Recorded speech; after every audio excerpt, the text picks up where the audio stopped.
Bienvenidos. Aquí comienza Duros de Roer, el espacio para las historias de los distintos de siempre. Con ustedes, Francisco Reynoso. Nuestro invitado de hoy es una especie de ser mitológico de la escena nacional, tosudo, político, rebelde y consecuente.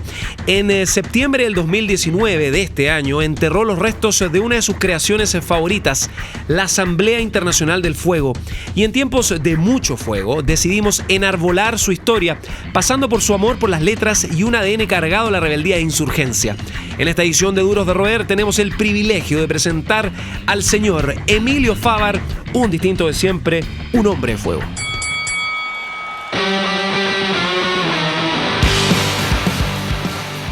Querido Emilio, un gusto tenerte acá, tanto tiempo que no conversábamos en persona. ¿Cómo estáis? Gracias por estar acá. Un gusto también, muchas gracias por la invitación. Qué buena tenerte acá en un momento también agitado, un momento crucial para el país. Vamos por parte. Este año ustedes decidieron darle fin a Asamblea luego de 18 temporadas a la banda, y es heavy ver cómo uno de los grupos más políticos y combativos baja el telón en el momento más político de Chile en décadas. Es paradójico, ¿no? ¿Qué te pasa con eso? ¿Qué pasa en tu mente? Tengo alegría, pero también tristeza. Es un momento confuso, es un momento de muchas angustias, donde como todos los sentimientos están hacia full. Y de repente, no sé, no tengo una explicación todavía, porque todavía lo estoy digiriendo. Tengo algunas cosas claras, algunas que no. Y con respecto a la asamblea, que se acabe justo, bueno, es una circunstancia. Es paradójico igual, pero no está ahí. Hemos vuelto a tocar después de lo del 14, del Aula Magna, que fue un conciertazo tremendo. Y después volvimos a tocar en la Villa Portales, en un concierto libre. Así que ahí estamos. El hecho de la fecha a mí no me deja llamar la atención. Coincide con Congreso en el sentido de las efemérides casuales. Me imagino que fue casual porque hablaba con Juanjo para contarle a la gente. El 14 de septiembre en Tarapacá, si la memoria no me falla. El viejo barrio. El viejo barrio. Asamblea, 3 días después de las Torres Gemelas, toca por primera vez con Entre Fuego y otras bandas del circuito. Toca Redención 911, Entre Fuego, Marcel Duchamp, mira, Tom Joad de Estados Unidos y nosotros que éramos los juniors ahí. Y 18 años después, en la misma fecha. Nos dimos cuenta después y no, una coincidencia, esas cosas que son medias mágicas. Con Asamblea siempre teníamos esas cosas que de repente el destino siempre nos ha jugado un poco a favor. Y siempre tenía como esas cosas que pasaban, bien extrañas. El fuego simboliza como una señal también, ha sido súper importante para entender las armas de la gente, para entender las tomas ciudadanas, lo que la gente sigue pidiendo, peleando en las calles con una cúpula política un poquito inerte y con una capacidad de reacción bastante peculiar. Y hace un tiempo, Daniel Matamala, que es un periodista que amigo, admiro bastante, publicaba una columna donde citaba a Humberto Eco con la siguiente cita: el fuego hipnotiza y es por lo tanto el primer objeto y el móvil de las fantasías. ¿Cómo ves tú, Emilio, un tipo de letras también, de mensaje, esta metáfora sobre el fuego y una correlación con lo que ocurre en Chile? Sí, así, absolutamente así. El nombre de Asamblea Internacional del Fuego viene de un libro que se llama 1000 mesetas. Y de ahí sale, no se llama Internacional del Fuego, se llama las Asambleas del Fuego. Y hace alusión a eso, como la instancia primera de juntarse en torno a algo. Y eso, de ahí viene el nombre. Y sí, pues absolutamente de acuerdo. Es lo que dice el señor Maturana. Hay una frase que yo creo que a toda la gente que asistió al USACH, a toda la gente que ve tus letras y le da un nuevo sentido, que escucha las canciones de la banda y dice, cresta, premonitorio en cierta medida. Hay alguna nota una sentencia más bien, una reflexión tuya que dejó, yo creo, calondo en más de alguno. Nosotros somos gente de izquierda. Eso tienen que tenerlo claro. Esto no es hardcore, esto es rock de combate, compañeros. Y esa frase suena como hasta premonitoria. Premonitoria. Sí, de repente a nosotros, creo que en el último tiempo nos tocaba la necesidad. Cuando tú te vas poniendo viejo, tú te ratificáis. Tú claváis tu bandera, ¿no? Entonces para nosotros era súper importante como que quedara claro de qué lado estábamos, por qué lado caminábamos. Por dejarlo claro, que no hubiera ninguna que no hubiera ninguna metáfora, que no hubiera ninguna interpretación más que la que nosotros dábamos a la música que hacíamos. Obviamente somos gente de izquierda, obviamente no hay dos lecturas en eso. Y si no te gusta, ya hay muchas bandas que puedes escuchar, muy bien. No nos interesa, no, o sea, nosotros no andamos a estas alturas, 18 años después de tocar, nuestra intención no andaba por buscar fans ni nada de eso. Entonces nos era muy vital decir y ratificarnos en lo que pensábamos, no dejar ningún titubeo. Con lo respecto al hardcore, la acotación vale porque yo sí me siento del hardcore, yo sí nací ahí. Entonces no hay una negación, alguien te va a decir no, es que no hay negación, sino que hay prioridades, que el hardcore de repente adolece de ser muy estético, Limitantes también. muy limitante, muy atrincherado, sabiendo que hay una cosa más grande que está sucediendo, ¿no? Ahora yo recuerdo que leer o conversar con amigos ligados al hardcore, sobre todo amigos que por un tema generacional participaron en la eclosión del circuito en los 90, fuera de lo que ocurrió en la apagón cultural de los 80. Y hay también un espíritu de autocrítica. Asamblea Internacional del Fuego siempre ha sido una banda de causa, una banda política, también con un contexto de mensaje muy potente que marcaba diferencias del resto desde el 2001 en adelante. Pero también está esta autocrítica, repito, la dinámica de gente que señalaba por qué el circuito hardcore no potenció iniciativas como la que está ocurriendo ahora, porque yo recuerdo que hace 10, 15 años incluso gente del hardcore se movilizaba, por ejemplo, para protestar contra el McDonald's, la gente que iba, por ejemplo, por la liberación animal. Se dejó de lado ese activismo. Yo creo que a ver, creo que el gran pecado del hardcore es que el hardcore siempre se limitó demasiado a lo estético. Nunca dio... El hardcore es el... A veces esto va a sonar muy desgraciado, pero no. El hardcore es quizá el estilo con más bandas tributo con temas propios. O sea, yo veo a gente que se viste como en los 80, como Chain of Friends, y a mí me dijo, mierda, estamos en el 2019, no hueviemos, ¿no? Bueno, y Nueva York y todo. Claro, y eso se repite en todas las estilísticas. Y pasa también en otros países. Sí que pasa, pero el hardcore tiene mucho de eso. Y de repente si hay grupos, esto no es una generalización, si hay grupos que van más allá y que saben y se nutren de otras cosas y buscan más, y de repente saben que, por ejemplo, en Chile hay bandas que tienen una riqueza tremenda, no sé, entonces de repente el hardcore tiene esa movida muy yankee, de repente, que a mí me hace ruido, que a mí siempre me ha hecho mucho ruido, y adolece mucho de amalgamar con las sonoridades locales, ¿no? A excepción de algunos u otros grupos que sí han hecho esa tarea. Pero ese es un pecado original del hardcore, y que tiene que ver mucho con que el hardcore es muy de gueto, es muy atrincherado en sí mismo, se mira mucho el ombligo. Y con las señas formativas que también ocurrían en los 80, o sea, claro, había guetos en las plazas estelares del estilo, imagínate, lo pasó con el Buenos Aires hardcore en los 90. Claro. Pero, por ejemplo, con el Buenos Aires, sí, claro, absolutamente. Pero por ejemplo, el New York City Clone. Pero en el Buenos Aires hardcore hay muchos grupos que salen de ahí y son los más condenados. O sea, el último disco de No Muestra Interés es un disco que a nadie le gustaba y la gente no veía ese, era un disco súper adelantado, o sea, pero adelantadísimo. Los primeros Fun People también, la gente les condenaba, claro, de la anestesia, y se les condenaba porque no hacían parte de... Entonces ya había cierta valentía en eso, ¿no? Son los que mantienen encendida la llama del rock. Seguimos conversando con los duros de roer. En esta emisión de Duros de Roer conversamos con Emilio Fávara de Asamblea Internacional del Fuego. Emilio, retomando la conversación, nosotros como equipo, la discusión editorial con todo el staff de Duros de Roer, sentimos y vemos tu trajín en la banda.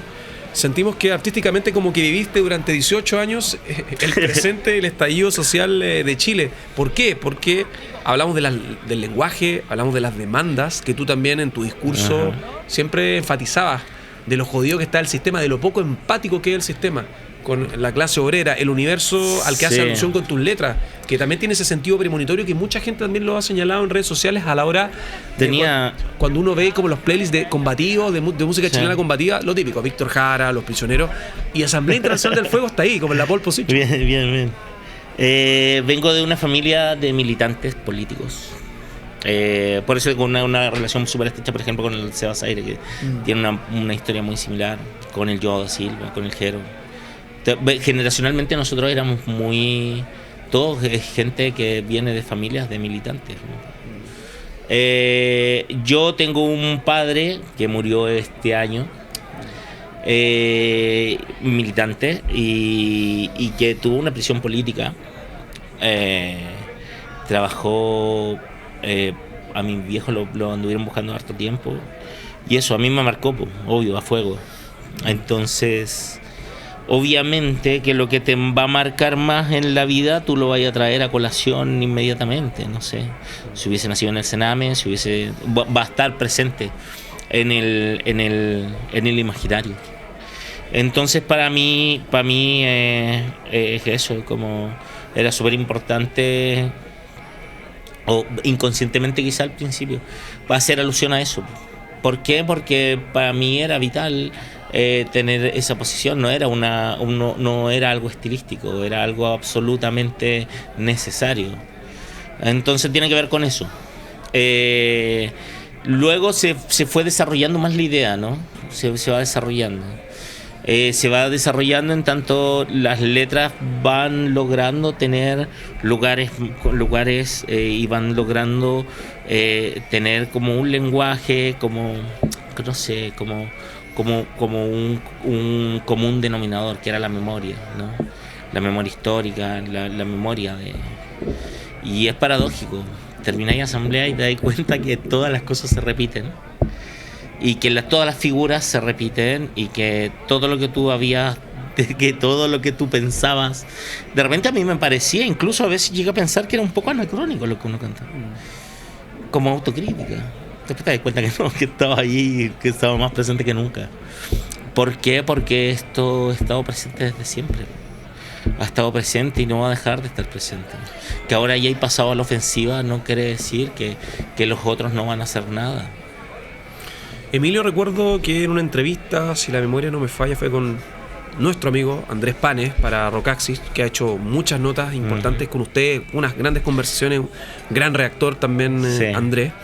En una de esas entrevistas, conversaciones que tuviste con él, me quedó en la cabeza tu formación en el sentido que al tener una realidad sin tantas oportunidades y al ver limitantes musicales, ves en la letra una forma de suplir todo tu ímpetu, sí, toda tu creatividad, sí. Desde niño, ¿no? También con la adolescencia, con distintos estímulos. ¿Cuáles fueron tus primeros referentes? ¿Cuáles fueron tus primeras señales? Me refiero a música, literatura y política. A ver, te voy a contar una anécdota. Tengo dislexia. Y un día una profesora de castellano me dice: ¿tú tienes dislexia? Y yo dice, mira, yo no sabía.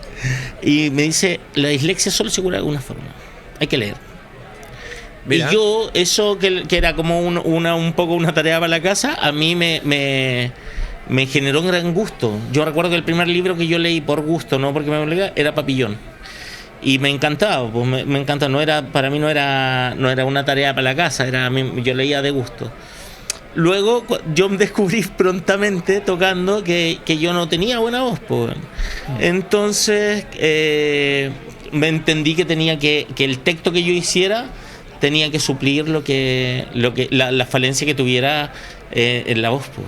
Entonces ahí volqué lo que había leído. Igual había leído y leía por gusto y me gustaba, y fui encontrando una forma de pegar, de amalgamar las cosas, las ideas, y eso ir generando como una forma que para mí era súper importante, que las letras tuvieran una forma, tuvieran una línea, que no hablaran desde la primera persona, que no hablaran como con valores. ¿He visto en las letras?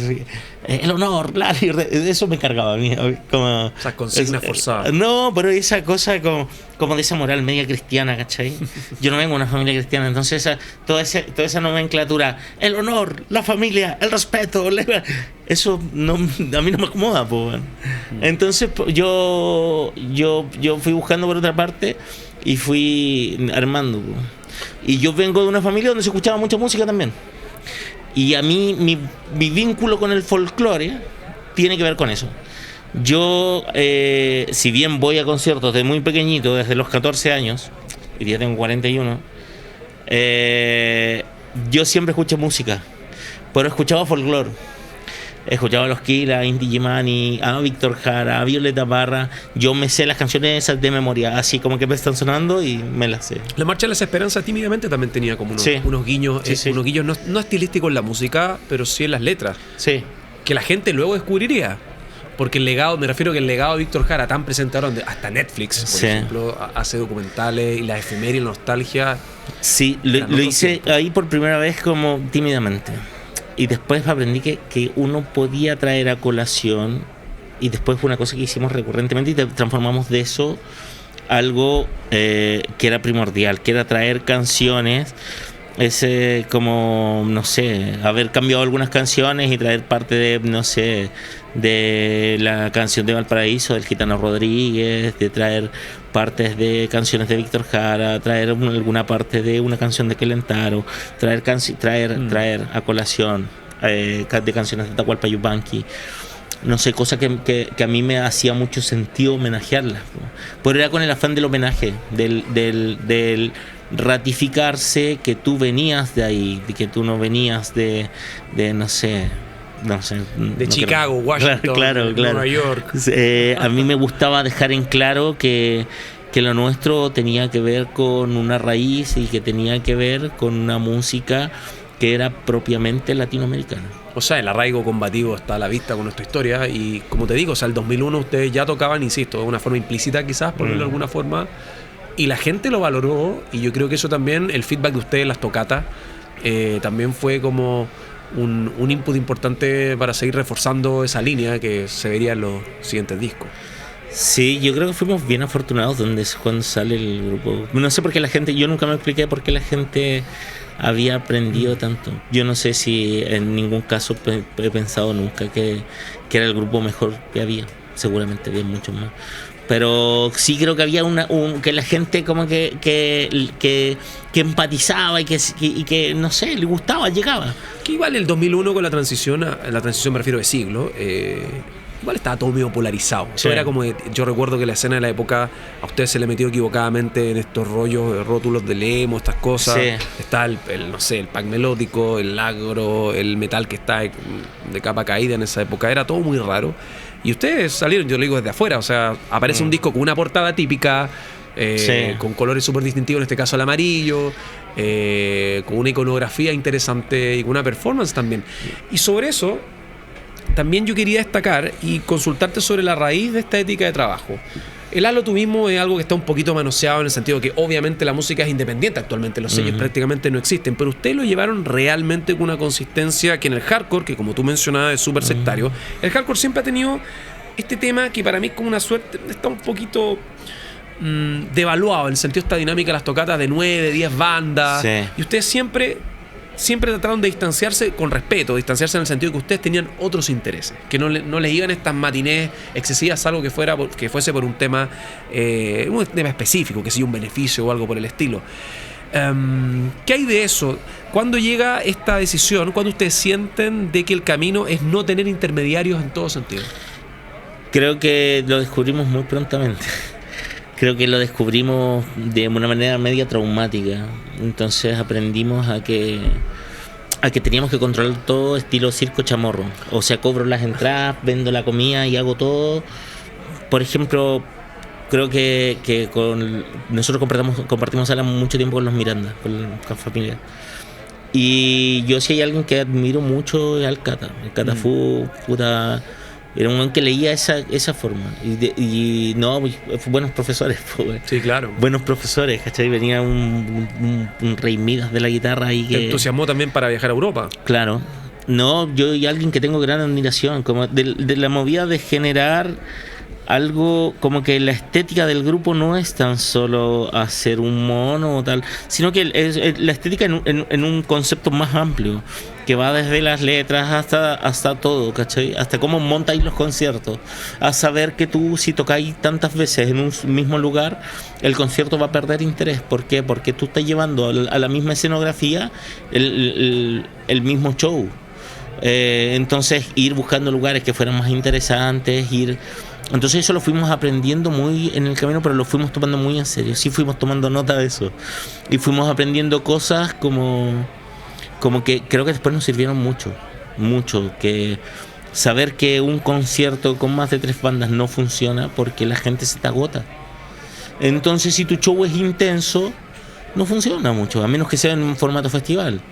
Pero los conciertos no tienen que ser con tantos grupos, que tienen que haber locales más ad hoc, que tiene que sonar un poco, porque la gente está pagando una entrada y tener un respeto súper grande para con la gente, ¿no? Yo creo que eso lo fuimos aprendiendo como muy sobre el camino, pero lo fuimos tomando nota.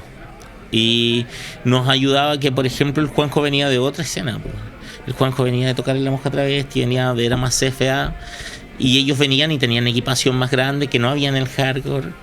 Después todos venían de distintas partes, pues. Sí, claro. Entonces yo y Fernando veníamos del hardcore, claro. El Gabriel venía del hardcore. Entonces el Lalo que venía, que nos traía esa propuesta de lo gráfico, el Lalo en ese tiempo, que era el primer bajista de Asamblea, él trabajaba de profesor de diseño gráfico. Entonces él tenía un montón de movidas para hacer carátulas y todo eso que nos facilitaba, y él decía, no hay limitante, ustedes hagan nomás así y tal. Y nos metía ¿viste? Cuando se hacen cosas gráficas sobran partes de papel, y ahí nos metían. Tienen colores que quieran, colores especiales, colores tal. Y tal, y después había que darle una propina al prensista tan solo, pero eran gráficas que ni siquiera un grupo grande sacaba, y nosotros fuimos muy afortunados con esas cosas. Todo está en el timing también. Claro, y fuimos aprendiendo y fuimos creando en ese primer tiempo una maquinita de trabajo. Todos estaban tirando el carro a la misma fuerza, y cuando están todos tirando a la misma fuerza, como no había, nosotros nos mandábamos unos ensayos gigantescos. Bueno, como una pyme, porque hay un tipo que tiene más contacto de sonido, más expertise de sonido. Claro. Es importante que como una pyme cada uno tenga su rol súper alineado. Sí, y era un trabajo de taller totalmente, pues. Oye, volviendo a la música, no es que dejemos de hablar de música, pero me llama la atención, bueno, fuera de el folclore, fuera del hip hop, que entiendo que estás muy pegado con el hip hop. Sí, estoy muy hip hop. ¿Qué bandas te están volando la cabeza? ¿Qué música te está volando la cabeza? ¿Y qué show tienen planeado ver? ¿Qué show? En corto plazo. ¿Música? De acá. No, en general. En general. Estoy en una etapa muy hip hop, de verdad. ¿Un hip hop antiguo, vintage, de todos los hip 90? hop, de todos los hip hop. Porque puede ser Tyler the Creator o puede ser... Sí, me gusta. Das Effects. Me gusta. Me han prestado cosas muy modernas y me han gustado mucho. Entonces tengo un amigo que me prestó unos discos. El dealer. Claro. Y estoy muy hip hop, pero me gusta todo. Por ejemplo, me matan los chicos del maíz. Así por ejemplo, las letras me gustan mucho. Me gusta mucho el desarrollo que te da el hip hop, porque tenéis mucho espacio para escribir. Entonces tenéis barras para escribir, muchas. Y podéis desarrollar una idea más completa, a diferencia del rock, que es más limitado en ese aspecto. Más que un club, una familia. Sigues junto a los duros de roer. Lo que escuchas es una gran conversación con Emilio Favar de Asamblea Internacional del Fuego en esta temporada de Duros de Roer. Les recuerdo a la gente que todas las emisiones de este primer ciclo del programa las encuentran a través de Spotify, a través de Stitcher, el podcast, claro está, Apple y Google Podcast. Emilio, bueno, si no estuvieses en un iglú, si estuvieses en un iglú, no sabrías que el mundo completo está en crisis. Cuando hablo no solo de Chile, Latinoamérica está siendo sumamente cuestionada. Hay momentos de decisiones, hay momentos de tomas ciudadanas. La ciudadanía, al valga la redundancia, está cada vez más empoderada. Pienso en Hong Kong, pienso en Bolivia, que el tema está bien complicado en Bolivia, en Grecia. Argentina, Irak y España, que España ha tenido varios movimientos ciudadanos inspiradores en muchos sentidos. Hay cuestionamientos también, hay formas que han sido cuestionables y no tanto. Y bueno, tú viviste 6 años en Barcelona, España. en Cataluña. ¿Cómo fue esa experiencia y qué aprendiste de ese periodo en Cataluña? Nada, fue creo que una de las etapas más lindas de mi vida. Bueno, fue llena de cosas, llena de aprender mucho. Fue súper productivo, escribí como un montón de las letras que salen en dialéctica negativa, gran parte estaba escrita ahí. Y un montón de letras que no salieron también son escritas de ahí. Llevaba un blog donde escribía cosas y era muy como no conocía tanta gente, era muy prolífico, entonces me puse a escribir. Le agarré ahí mucho gusto a escribir, que era una cosa que yo siempre tenía miedo. ¿Por qué? Porque ya, perdóname, ya estabas con 3 discos. Sí. Me refiero a que tus textos ya estaban publicados en cierta medida. Sí, pero por ejemplo en el último, que para mí me parece que es el mejor disco de Asamblea, como el texto yo creo que es más libre, tiene más forma, tiene más construcción, está más pensado, el texto está en pos del texto, no en pos de la música. El texto juega solo. Entonces creo que eso lo aprendí ahí. Y es una etapa muy linda de mi vida. Me enamoré, no sé, era espectacular. Lo pasé, es una ciudad que amo mucho. Que, no sé, pasé cosas muy lindas, de verdad. Y conocí mucha gente de distintos lugares, no sé, una etapa muy linda de la vida. Hablar de dialéctica negativa, yo coincido, el disco mejor logrado en todo sentido, yo creo, Sí, de Asamblea Internacional del Fuego. Pero también coincide con una experiencia que, me imagino, asumiendo las prioridades de la vida, el tiempo pasa, uno cambia toda su rutina, todos sus hábitos. Pero he leído en un par de notas, conversando también con parte de la banda, que fue una experiencia traumática, desagradable, que dista mucho del resultado. Sí, fue... A ver, creo que nosotros los primeros 3 discos salen de... Hay mucho ímpetu, ¿no? Hay como mucha juventud. Entonces cuando tú soy más cabro, tú vomitas y tal. No tenés miramiento, no te paráis. Creo que esa era la diferencia con dialéctica, es que era algo muy masticado. Entonces en eso tanto darle vuelta, en algunos momentos nos mareamos. Nos mareamos, nos puteábamos, el Gabriel se nos va en un momento del disco, vuelve después.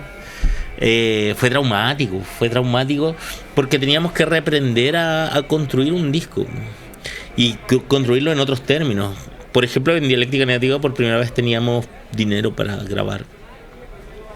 Por primera vez sabíamos que el disco tenía sellos detrás que lo iban a sacar.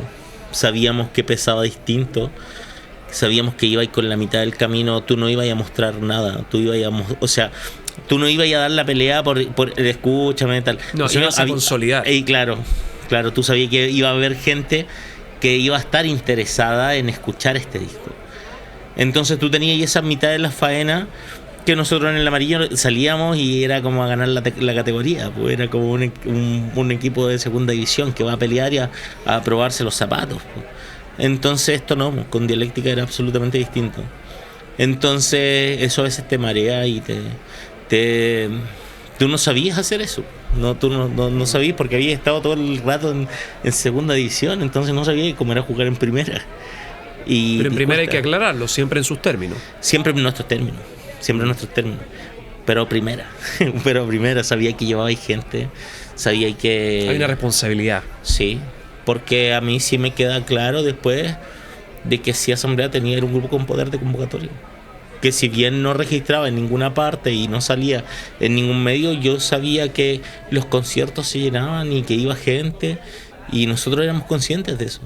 Éramos conscientes y sabíamos que, por ejemplo, hay cosas que hay que aprender cuando ya hay que pagarle a más gente. Ya no podías tirar tú de todo. Tú sabías que tenía que haber peña ayudándote a llevar los equipos, que tenía que haber roading, que en tenía cierta medida profesionalizarse. Claro. Y cuesta cuando no lo sabís. ¿Por qué? Porque la Asamblea se construyó desde otra forma. Se construyó con nosotros cargando y descargando todo. Entonces, eso cambió, esos términos cambiaron.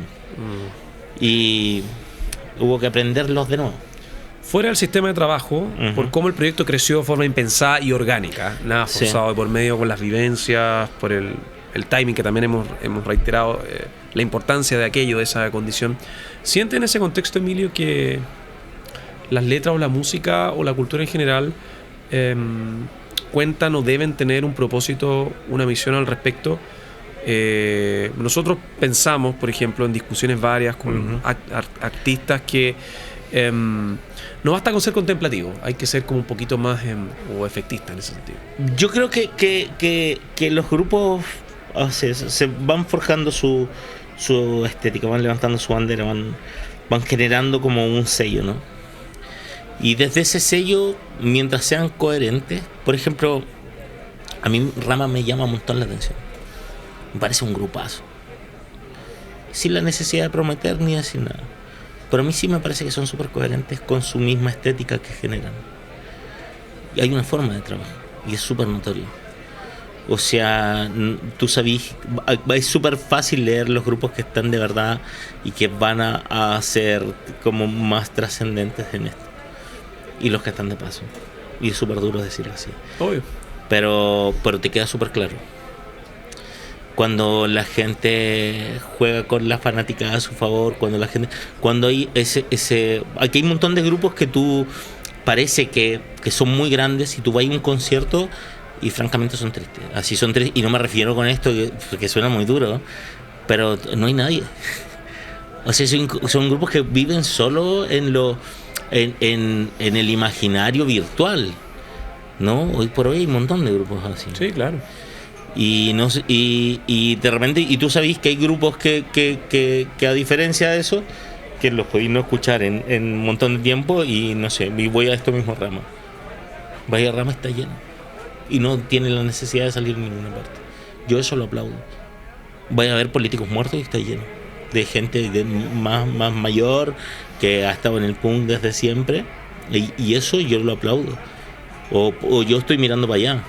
O sea, porque es difícil fidelizar a una audiencia en Chile, sobre todo, que ahí no está ese hábito de las tocatas de la gente que pasa a los 30 y tantos años. Sí. Yo veo, sobre todo en el hardcore, lo veo como lo he comentado con Charlie Suárez, mucha gente que Charlie, un tipo devoto, tú bien lo conoces también, y otra gente que lleva sus décadas Jero y todo, que es cada vez más difícil como unir el piño, en el sentido de que el hardcore sigue teniendo esos vicios que uno veía con distancia ya hace 20 años atrás. Sí, yo creo que en el hardcore ha costado que salgan grupos así que que sean convocantes, ¿cachai? Y consistentes quizás, ¿no? Sí, pues te puedes pensar, no sé, yo pienso en Reo, no sé, será otra estilística, yo los muchachos los conozco, pero sí me parece que cumplen con eso, son convocantes, ¿cachai? O pienso en Entre Fuego en un tiempo, en Asunto, no sé, no son muchos. En Marcel Duchamp, no son muchos. Yo me acuerdo de esa tocata del Matucana 100, que apuntaba al respeto del público, apuntaba también a aspirar a más. Cuando aspirar a más, eso es tan mal visto. Hay un cierto abajismo, pero digo abajismo técnico, no digo abajismo de un abajismo casi estético. Es abajismo estético.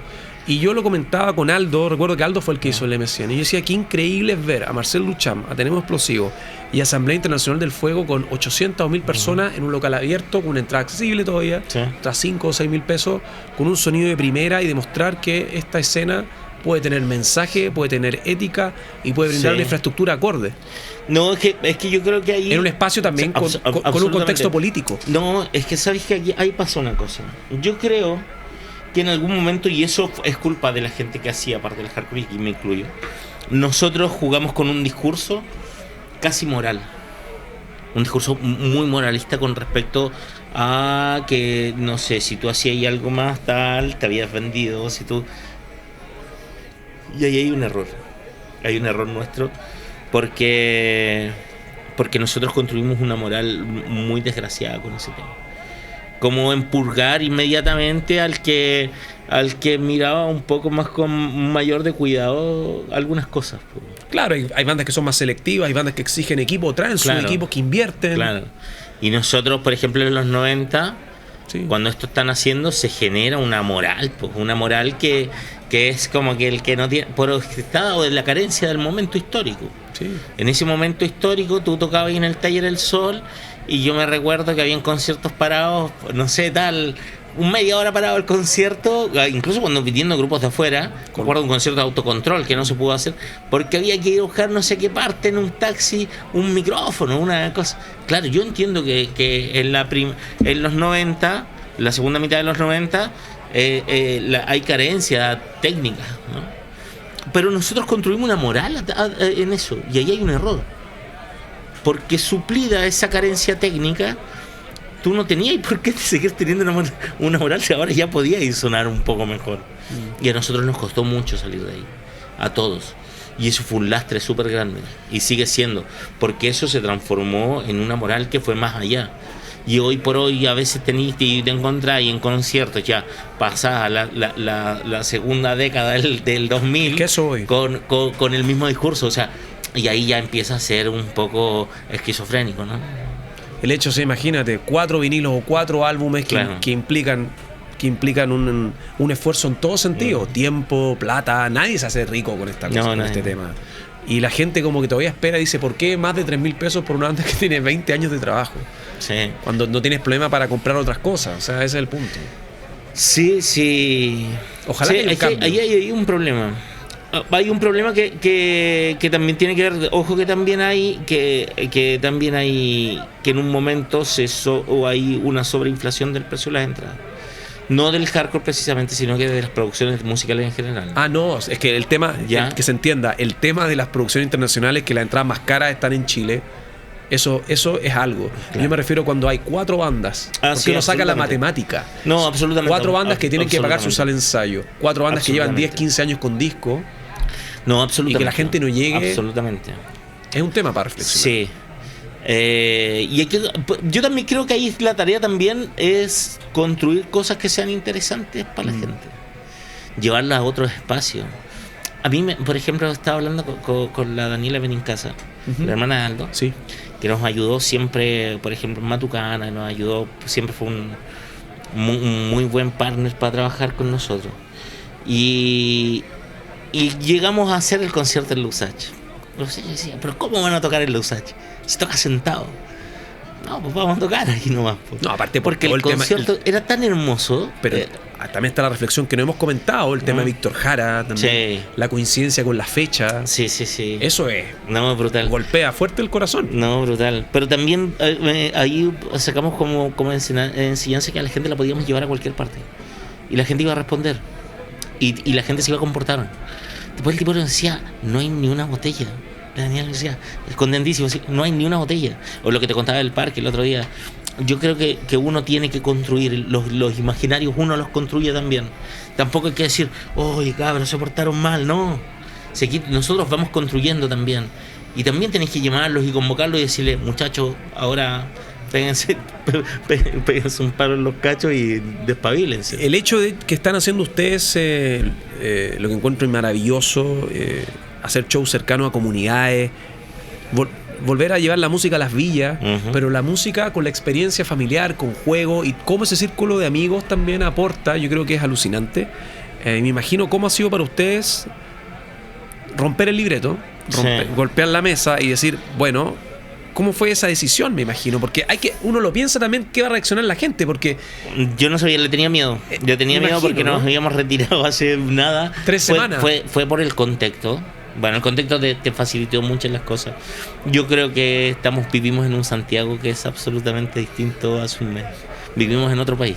Otro país, absolutamente. Otro país. Y en ese otro país la gente también es más solidaria. Y nosotros lo vivimos. Pues estábamos ahí, no sé, llenamos 2 camionetas de insumos médicos. Llenamos un montón de dinero pasando la gorra así, y la gente toma, yo pongo esto porque sí, porque se necesita. Hermoso, no tenemos nada que decir, nos fuimos súper contentos. Estar en una comunidad así con los vecinos es una experiencia que nosotros pocas veces habíamos tocado al aire libre gratis. Creo que en Hamburgo tocamos una vez gratis. Pero contextos bien distintos. Y en contextos bien distintos. Pero este era un contexto hermoso, la gente llevando sus lienzos, haciendo murales, así, vamos, brutal. Fue hermoso. Hermoso. Y lo bueno fue ver cómo la gente entiende el concepto de comunidad, que a eso apuntaba lo que comentábamos anteriormente, que yo siento que falta un poco conciencia en la gente con lo que cuesta hacer cosas. sobre todo en una escena cultural, en un país que la cultura, si la derecha está a cargo, la derecha lo único que va a querer es silenciar y atontar la conciencia del pueblo. Sí. Pero imagínate también lo que pasa con el cine. O sea, no, absolutamente. Pero nosotros también hemos doblado la mano y también hemos ayudado un montón a eso. Nuestra actitud ha sido súper pasiva. Y ahí hay que tener cuidado también porque nuestra actitud también a veces está en amotinarse un poco y también está en rebelarse y en retobarse un poco de no, aquí seguimos haciendo de la misma forma, ¿no? Entonces ahí también hay que hacer el mea culpa y comprender, porque ahora abrimos una llave, ahora cogimos una herramienta y con esa herramienta a partir del 18 de octubre que cogimos y que aprendimos y que estáis viendo así cuando vayan las marchas y estáis viendo que hay otra actitud, que la gente se está defendiendo, que la gente está ahí, no sé, ollas comunes el otro día. Está despertando el sector. Sí, pero un afán de solidaridad así cuando vais a las marchas y gente ofreciendo comida así en la calle con unos fondos. Yo traigo toda esta comida para... O máscaras también. Claro, o la gente de primeros auxilios y todo eso. Eso, ojo, que eso es hermoso. Eso es quizá, ese es el patrimonio que vamos a sacar de esto. ¿Cómo es el futuro, Emilio? Tu letra han sido premonitoria, el tiempo le ha dado la razón a la Asamblea Internacional del Fuego. ¿Cuáles son tus proyecciones con lo difícil que es eso? ¿Hay futuro en esto? Sí, hay futuro. Sí que lo hay. Sí que lo hay. Me niego a irme para la casa. Me niego. No me puedo ir ahora. No, o sea, tengo ahí de repente... Lo pienso y estamos viendo de hacer cosas. No necesariamente de tocar en vivo. Volveremos a tocar en vivo, seguro que... No sé, es que es tan distinto lo que nosotros planeamos. Nos cambiaron tanto el libreto que ahora tú irse para la casa ahora es como muy infame. Aparte de las principales crisis planetarias, políticas, sociopolíticas o revoluciones del pueblo, de la gente o de la clase obrera, han surgido unos discos, unas canciones, unos colectivos. Esto es como todo, mira. Yo sí creo, y este es un ejercicio que a mí me da mucho miedo. Cuando yo peor estuve, casi en cualquier aspecto, fue cuando escribí mejor, creo. Pero claro. Es porque es un catalizador, ¿no? Cuando estuve en mis lugares de más confort, creo que ni escribí siquiera. Pero cuando estuve más atormentado, cuando tuve más la necesidad de decir. Ahora hay una necesidad de construir el relato. Que no te ganen el relato. De ganar el relato. Esto, las revueltas de octubre, el relato está en disputa. Entonces irse para la casa, me parece que ahora no es el momento de irse para la casa.